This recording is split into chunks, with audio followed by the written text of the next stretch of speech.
નમસ્કાર દર્શક મિત્રો, તમે જોડ્યા છો સાયકલ પ્રેસ સંચાલિત ઝટપટ ન્યૂઝ અને નવસારી ટાઈમ. દિવસભરની ઘટનાઓથી અવગત કરાવતા બુલેટિન ઝટપટમાં જુઓ આજના સમાચાર. નવસારીમાંથી સામે આવ્યા મોટા સમાચાર. દિવાસો પર્વ પહેલા જ એલસીબી પોલીસે ઝડપ્યો વિદેશી દારૂનો મોટો જથ્થો. દમણથી સુરત તરફ જઈ રહેલી મારુતિ સુઝુકી ઇકો કારની બાતમી મળતા જ નવસારી એલસીબી ટીમે નેશનલ એક્સપ્રેસવે 4 પર વોચ ગોઠવી હતી. પોલીસની નાકાબંધી જોઈ કાર ચાલકે ગાડી પૂર ઝડપે હંકારી મૂકી હતી. પોલીસે પીછો કરતા ચાલક અંધારાનો લાભ લઈ કાર કંબાડા ગામની હદમાં મૂકી ખેતરોમાં નાસી છૂટ્યો હતો.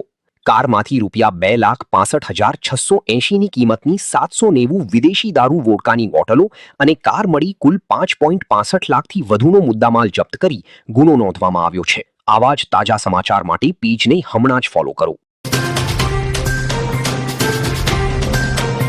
નવસારી શહેરના વિવિધ વિકાસલક્ષી પ્રોજેક્ટની વિસ્તૃત સ્થળ મુલાકાત બાબતે કારોબારી અધ્યક્ષ, કમિશનર અને બાંધકામ સમિતિના ચેરમેનની આગેવાની હેઠળ ફિલ્ડ વિઝિટ યોજાઈ હતી, જેમાં અનેક જે કામ અત્યારે હાલમાં પ્રોજેક્ટો ચાલી રહ્યા છે તેમાં ઉચ્ચ ગુણવત્તા સાથે પૂર્ણ થાય અને સુનિશ્ચિત રીતે કામ થાય તે માટે નવસારી મહાનગરપાલિકા ઉચ્ચ અધિકારીઓ, પદાધિકારીઓ અને તમામ લોકોએ વિસ્તૃત સ્થળ મુલાકાત લઈ કાર્યક્રમનું આયોજન કરવામાં આવ્યું હતું, જેના ભાગરૂપે તેઓ દ્વારા નવસારી મહાનગરપાલિકાના વિવિધ મ્યુનિસિપલ કમિશનર તેમજ વિવિધ કારોબારી સમિતિના ચેરમેનો અને અધ્યક્ષો જે કામ ચાલી રહ્યા છે તેની પ્રત્યક્ષ સ્થળ પર જઈ અને સમીક્ષા કરવામાં આવી હતી. વિજલપોરમાં નાની તકરાર બાદ 4 શખ્સોએ એક યુવાન પર હુમલો કરતા હોસ્પિટલના બીજાને અત્યારે હાલમાં સારવાર લઈ રહ્યો છે.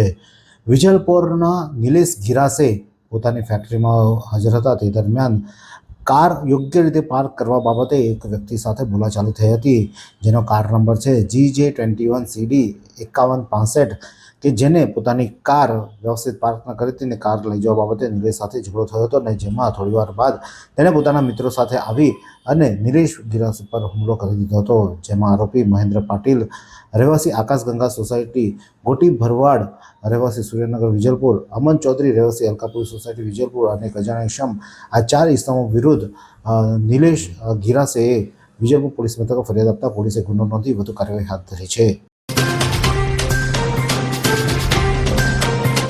નવસારીમાં 9 થી 17 ઓગસ્ટ દરમિયાન હર ઘર તિરંગા અભિયાન યોજાશે. ભારત સરકારના સાંસ્કૃતિક મંત્રાલય દ્વારા આપવામાં આવેલી માર્ગદર્શિકા મુજબ રાજ્ય સરકાર દ્વારા આગામી 9 થી 17મી ઓગસ્ટ દરમિયાન તમામ જિલ્લાઓમાં યોજાનાર હર ઘર તિરંગા અભિયાન તેમજ તારીખ 14 ઓગસ્ટ વિભાજન વિભીષિકા સ્મૃતિ દિવસના સંવેદનશીલતા અને ગૌરવપૂર્ણ ઉજવણી કરવામાં આવશે, જેના આયોજન અર્થે જિલ્લા કલેક્ટર મનીષ ગુરવાનીની અધ્યક્ષસ્થાને જિલ્લા સદનમાં એક બેઠક યોજાઈ હતી અને આગામી કાર્યક્રમની રૂપરેખા તૈયાર કરવામાં આવી હતી. તૂટેલી રેલિંગ હટાવવામાં આવી ન હતી, પરિણામે એક યુવકનો જીવ જવા પામ્યો છે. નવસારીના મચ્છી માર્કેટ ટાટા સ્કૂલ પાસે જે રેલિંગ તૂટી હતી પૂરના પાણીમાં, તે રેલિંગ હટાવવામાં ન આવી હતી, પરિણામે ત્યાંથી બાઇક પર જતા 2 ભાઈઓ ધવલ વિજયભાઈ હળપતિ અને યશભાઈ સુરેશભાઈ હળપતિ, બંને ભાઈઓ ત્યાંથી જઈ રહ્યા હતા ત્યારે અચાનક આ રેલિંગ આવવાના કારણે એમની આગળ ચાલતા બાઇક ચાલકે બ્રેક મારી હતી, જેથી યશે પોતાની બાઇક ઓવરટેક મારવા જતાં સામેથી આવતી બીજી બાઇક સાથે તેમની બાઇકનો અકસ્માત સર્જાયો હતો, જેમાં બાઇક પાછળ બેસેલા ધવલ વિજયભાઈ હળપતિ નીચે પટકાયો હતો અને આ તૂટેલી રેલિંગના કારણે જે પાછળથી આવતી ટ્રક હતી તેણે પણ પોતાની ટ્રક બહારની તરફ કાઢી હતી અને પરિણામે આ ટ્રક નીચે આવી જતાં ધવલ વિજયભાઈ હળપતિનું ઘટનાસ્થળે કમકમાટીભર્યું મોત નીપજ્યું હતું. સમગ્ર મામલામાં પોલીસે અત્યારે હાલમાં ગુનો નોંધી વધુ કાર્યવાહી હાથ ધરી છે. જે બાઇક એક્ટિવા પર જઈ રહ્યા હતા બંને ભાઈઓ GJ21DG 2993 પર બંને ભાઈઓ જઈ રહ્યા હતા અને અકસ્માત નડ્યો હતો. અત્યારે હાલમાં લોકો ચર્ચા કરી રહ્યા છે કે નવસારી મહાનગરપાલિકા આજે રેલિંગ નથી હટાવીને પરિણામે આજે એક યુવકે જીવ ગુમાવ્યો છે, ત્યારે આ રેલિંગ ક્યારે હટશે તે પણ પ્રશ્નો ઉઠી રહ્યા છે. નાનાલાલા કોલેજના વિદ્યાર્થીની રાષ્ટ્રીય કક્ષાએ ઐતિહાસિક સિદ્ધિ. જિમ્નાસ્ટિક ફેડરેશન ઓફ ઇન્ડિયા દ્વારા all age group acrobatic gymnastic national championship 2026-27 તારીખ 3 થી 5 ઓગસ્ટ 2026 દરમિયાન કર્ણાટક મૈસૂર ખાતે યોજાઈ હતી, જેમાં જુનિયર ગ્રુપ મિક્સ પેર ઇવેન્ટમાં FY BScમાં અભ્યાસ કરતી વિદ્યાર્થીની સમીએ મિશ્રાએ બેલેન્સમાં સિલ્વર મેડલ, ડાયનેમિકમાં સિલ્વર મેડલ, મિક્સ પેરમાં બ્રોન્ઝ મેડલ તેમજ ટીમ ગેમમાં બ્રોન્ઝ મેડલ મેળવી રાષ્ટ્રીય કક્ષાએ નવસારીની નાણવાલા કોલેજનું ગૌરવ વધાર્યું છે. વાંસદા વિસ્તારના પૂરગ્રસ્તોને ઘરવખરીની રાહત કીટનું વિતરણ કરવામાં આવ્યું. વાંસદા નગરના બ્રાહ્મણ ફળિયાના ઉપાશ્રય પાસે યોજાયેલા કાર્યક્રમમાં ચંપાવાડી, ગાંધીનગર ફળિયું અને નિર્માણ રોડ વિસ્તારમાં રહેતા પૂરગ્રસ્ત પરિવારોને ગાદલા, બ્લેન્કેટ, વાસણો તથા જરૂરી ઘરવખરીની કીટ અર્પણ કરવામાં આવી હતી. રાહત સામગ્રી મળતા સમગ્ર પરિવારોમાં ખુશીનો માહોલ જોવા મળ્યો હતો. યુવા જૈન સંગઠન વાંસદાના સહયોગથી વાંસદા નગરના પૂરગ્રસ્ત પરિવારોને ઘરવખરી સહિત રાહત કીટનું વિતરણ કરવામાં આવ્યું હતું. વાંસદા ચીખલીના ધારાસભ્ય આનંદ પટેલે જન્મદિવસની ઉજવણી સેવાકીય પ્રવૃત્તિઓ દ્વારા કરવામાં આવી હતી. સર્વરોગ નિદાન કેમ્પ યોજવામાં આવ્યો હતો, જેમાં કુલ 676 દર્દીઓની સારવાર આપવામાં આવી હતી અને રક્તદાન શિબિરમાં 123 યુનિટ રક્ત એકત્ર કરવામાં આવ્યું હતું.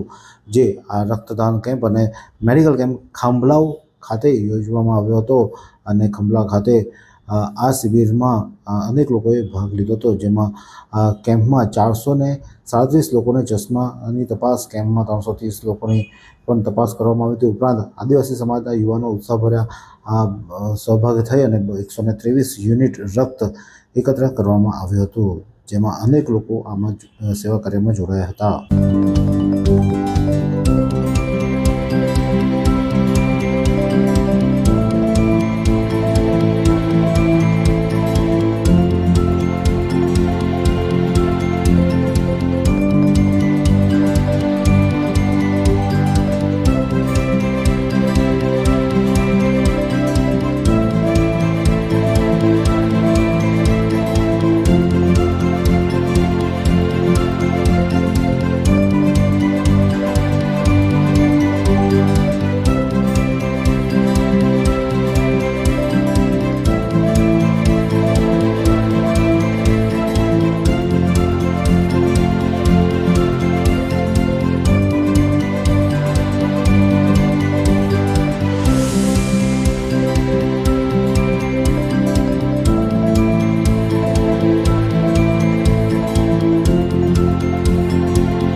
આલીપોર વસુધારા ડેરી નજીક હાઈવેને સર્વિસ રોડ મસ્ત મોટા ખાડાઓથી બિસ્માર બનતા વાહન ચાલકોને અકસ્માતની ભીતિ સેવાઈ રહી છે. ચીખલી તાલુકાના આલીપોર ગામે વસુધારા ડેરી નજીક આવેલા નેશનલ હાઈવે સર્વિસ રોડ ઉપર ખાડાઓનું સામ્રાજ્ય વ્યાપ્યું છે. વાહન ચાલકોએ ભરેલી ટ્રકો લઈને જતી વખતે ભારે હાલાકી વેઠવાનો વારો આવ્યો છે.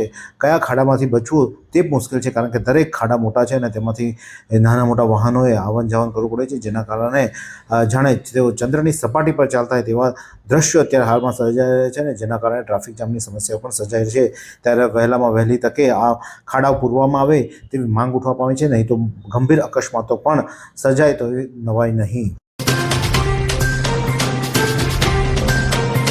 નવસારી સર્કિટ હાઉસ સામે નશામાં ધૂત રિક્ષા ચાલકે હોબાળો કર્યો. લોકોએ તેને મેથીપાક ચખાડ્યો. નવસારીના લુન્સીકુ ઇટાવા રોડ પર આવેલા સર્કિટ હાઉસ સામે જાહેર માર્ગ પર એક નશામાં ધૂત રિક્ષા ચાલકે ભારે હોબાળો કર્યો હતો. રાહદારીઓ તેમજ અન્ય વાહન ચાલકો સાથે મગજમારી શરૂ કરી દેતા થોડા સમય માટે આ વિસ્તારમાં અફરાતફરી જેવો માહોલ સર્જાયો હતો. નશામાં ધૂત રિક્ષા ચાલકને રસ્તા પરથી પસાર થઈ રહેલા એક બાઇક ચાલકે અડફેટે લેવાનો પ્રયાસ કર્યો હતો. તેને પોતાની ભૂલ હોવા છતાં તેઓ બાઇક ચાલક પર ઉશ્કેરાઈ ગયો હતો. લાકડી વડે હુમલો કરવાનો પ્રયાસ કર્યો હતો. ગુસ્સામાં તેને પોતાની રિક્ષાનો કાચ તોડી નાખ્યો હતો. નશામાં ધૂત રિક્ષા ચાલકની હરકતો જોઈને મોટી સંખ્યામાં એકાદ લોકો એકત્ર થઈ ગયા હતા અને રાજપાટમાં દાદાગીરી કરી રહેલા રિક્ષા ચાલકને સ્થળ પર જ મેથીપાક ચખાડવામાં આવ્યો હતો. વાંસદા તાલુકાના વિવિધ ગામોને નવી એસટી બસોની ભેટ આપવામાં આવી. જનપ્રતિનિધિઓએ લીલી ઝંડી આપી. વાંસદા તાલુકાના વિવિધ ગામોમાં આજે રાજ્ય સરકાર દ્વારા નવી એસટી બસોની ફાળવણી કરવામાં આવી હતી. આ પ્રસંગે જનપ્રતિનિધિઓએ લીલી ઝંડી બતાવી બસોને પ્રસ્થાન કરાવ્યું હતું અને ભાજપ પરિવારના આગેવાનો સાથે નવી બસોનું પ્રતિકાત્મક મુસાફરી પણ કરી હતી. આ કાર્યક્રમમાં નવસારી જિલ્લા પંચાયતના પ્રમુખ નિરાલીબેન નાયક, ઉપપ્રમુખ અર્જુનભાઈ પટેલ, વાંસદા તાલુકા પંચાયત પ્રમુખ કૌશિકભાઈ, નવસારી જિલ્લા મહામંત્રી લોચનભાઈ, વાંસદા ભાજપ પ્રમુખ સંજયભાઈ પટેલ, જિલ્લા પંચાયતના સભ્ય ધર્મિષ્ઠાબેન અને પટેલ, ચેરમેન કરશનભાઈ પટેલ, હેમંતભાઈ પટેલ સહિતના આગેવાનો ઉપસ્થિત રહ્યા હતા. વાત કરીએ હવામાનની તો નવસારી જિલ્લાનું આજનું મહત્તમ તાપમાન 31.3 સેલ્સિયસ જ્યારે લઘુત્તમ તાપમાન 26.9 સેલ્સિયસ રહ્યું છે. હવામાં ભેજનું પ્રમાણ સવારે 94% જ્યારે સાંજે 81% રહ્યો હતો. હવાની ગતિ 7.1 કિલોમીટર પ્રતિ કલાક દક્ષિણથી પશ્ચિમ તરફ રહી હતી.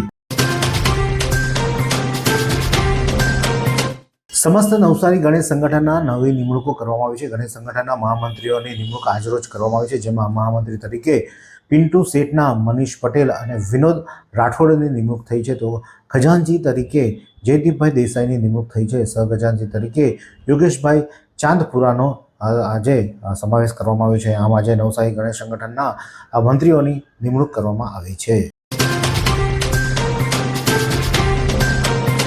બિલ્લીમોરામાં પૂરગ્રસ્તોને સહાય કીટનું વિતરણ કરવામાં આવ્યું. 500થી વધુ સહાય કરવામાં આવી.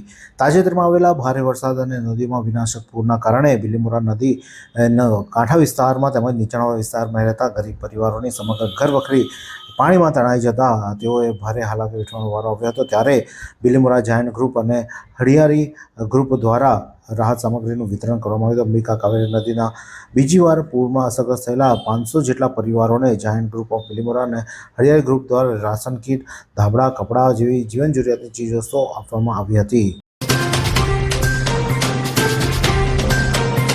નશાથી યુવાન ચેતે તો કુટુંબ સ્વસ્થ બની જશે. ધારાસભ્ય રાકેશભાઈ દેસાઈએ આ વાક્ય ઉચ્ચાર્યા હતા. બ્રહ્માકુમારી ઈશ્વરીય વિશ્વવિદ્યાલય નવસારી દ્વારા નશા મુક્તિ અભિયાનનો પ્રારંભ કરવામાં આવ્યો હતો, જેમાં નવસારીના ધારાસભ્ય રાકેશભાઈ દેસાઈ ખાસ ઉપસ્થિત રહ્યા હતા. તેમજ નવસારીના ડેપ્યુટી મેયર કેયુરભાઈ દેસાઈ, મુસ્કુરાહટ સંસ્થાના પ્રતિનિધિ પણ ડૉક્ટર સ્વાતિ દેસાઈ પણ ઉપસ્થિત રહ્યા હતા. આ કાર્યક્રમમાં ખાસ કરીને નશા જીવનને બરબાદ કરે છે, જેનાથી યુવાધન બરબાદ થઈ રહ્યું છે. ભારતના યુવાનોને ડ્રગ્સ જેવા નશાની લતથી બચાવવાના છે. આમાં અભિયાનને 10 કરોડ લોકો નશામુક્ત કરવાનો સંકલ્પ કરવામાં આવ્યો છે. અભિયાનમાં આગામી 20 ઓગસ્ટ સુધી ચાલશે અને આ સંદેશ 140 દેશમાં પહોંચાડવામાં આવ્યો છે. દક્ષિણ ગુજરાતના એંધલ ગામના નરેશ આહિર સાયકલ પર જૂનાગઢની યાત્રાએ નીકળ્યા. છેલ્લા 13 વર્ષથી સતત સાયકલ પર દર વર્ષે ગુજરાતની ધાર્મિક સ્થળોની યાત્રા કરી રહેલા એંધલ ગામના નરેશ આહિર પોતાની ધર્મનિષ્ઠાથી સાયકલ પર ગુજરાતના પ્રતિષ્ઠિત યાત્રાધામોના દર્શન છેલ્લા 13 વર્ષથી કરે છે. શુક્રવારે તેઓ જૂનાગઢની યાત્રા માટે નીકળી નવસારી આવી પહોંચ્યા હતા. ગ્રીડ નજીક આવતા મુસ્કુરાહટ સંસ્થાના મહેશભાઈ નાયક, અતુલભાઈ શાહ, દિલીપભાઈ નાયકો દ્વારા તેનું સ્વાગત કરી શુભેચ્છા પાઠવવામાં આવી હતી. આ સુંદર સૃષ્ટિને નિહાળવા માટે હજારો લોકો પાસે દ્રષ્ટિ નથી અને એ ત્યારે જ શક્ય બને જ્યારે કોઈ ચક્ષુદાન કરે. તો તમારા સ્વજનો સાથે મળી એક સુનિશ્ચય લઈએ. ચક્ષુદાનને પરિવારની પરંપરા બનાવીએ. Visit Sant Punit Chakshu bank, Rotary eye institute Navsari. Call 7069006329.